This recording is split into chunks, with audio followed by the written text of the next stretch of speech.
The parrot plucked a feather and put it in its owner's hair to show its love and affection. It had been ignored by its previous owner and, out of anxiety, had plucked out all its feathers. A woman saw how pitiful it looked and took it home. The parrot was excited in its new home, and after a year of the woman's careful care, it grew back its beautiful feathers. She even built a separate room just for it. The little parrot mopped the floor every day.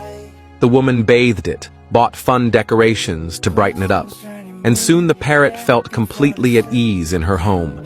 It danced along with music from its toys, pushed the woman's things onto the floor, and jumped out to stay alert whenever strangers came near.